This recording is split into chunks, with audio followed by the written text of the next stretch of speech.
আসসালামু আলাইকুম। সবাই কেমন আছেন? আশা করি ভালো আছেন। তো এটা একটা গ্রাম। এই গ্রামের পাশে হলো সাইডে হলো আপনার আছে নদী, যেটা আমরা খাল বলি দেশ গ্রামে। এই খালের পাশে দেখেন বেড়ে ওঠা অনেক যত্নে অযত্নে গাছ। তার ভিতরে আমি যেটা অন্যতম পাইলাম, যারা লাউ শাক খেতে ভালোবাসেন, দেখেন কি সুন্দর লাউ শাক, লাউ ধরতেছে। আবার দেখেন একটু সামনে গেলে এখানে দেখি আবার লাউ ধরছে।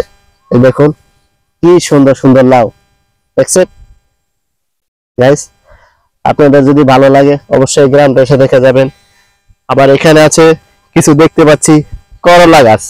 এই যে করলা গাছের করলার ফুল ধরছে, কিন্তু করলা ধরে নাই।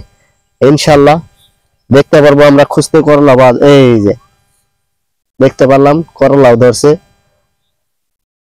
এর পাশাপাশি দেখলাম আরো এখানে অনেক গাছ আছে। তো আমার মনে হয় এগুলা কেউ পরিচর্যা করে, যার কারণে সবকিছু সম্ভব।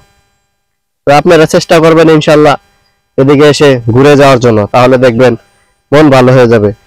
আর লাউ গাছে মনে করেন একদিক দিয়ে লাউ বড় হইতেছে, আরেক দিক দিয়ে লাউ ধরতেছে।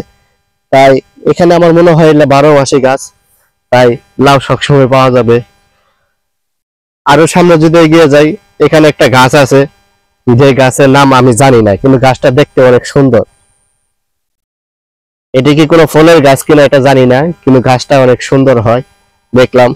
আর তো দেখুন ধান ক্ষেত, ধানের ক্ষেতের পাশে কি সুন্দর পাড়ের শাক রোপণ করছে। আসলে বুদ্ধি থাকলে সবকিছুই সম্ভব। এই জায়গাটা মনে হয় অবশ্যই পরে থাকতো, যার কারণে এরকম শাক রোপণ করছে। ইনশাল্লাহ শাক দেখতে অনেক সুন্দরী, মাশাল্লাহ। পাশে ধান ক্ষেত, তো সবকিছু মিলে খুব সুন্দর একটা পরিবেশ। তো ইনশাল্লাহ আশা করি আপনাদের ভালো লাগবে। তাই ভালো লাগলে অবশ্যই এসে ঘুরে যাবেন। আর যাদের সাঞ্চা শাক খেতে পছন্দ হয়, দেখেন এখানে খুব সুন্দর সুন্দর সাঞ্চা শাক আছে। এই দেখুন, সাঞ্চা শাকের কোনো অভাব নাই। এই আরো যদি আমরা কিছুক্ষণ সামনে এগিয়ে যাই, তাহলে আমরা আরো দেখতে পারবো একটি গাছ, যেটা হলো আমরা ছোটবেলা যদি আমরা মারামারি বাঁচতাম, তাহলে কি করতাম, এই কাঁটাগুলো ছেড়ে চুলের ভিতরে লাগাই দিতাম। তাহলে এটা খুলতে খুলতে সে আর আমাকে মারতে পারতো না। এটা দিয়ে আমরা ছোটবেলা অনেকে খেলেছি। আপনারা কে কে খেলেছেন অবশ্যই কমেন্ট করে যাবেন।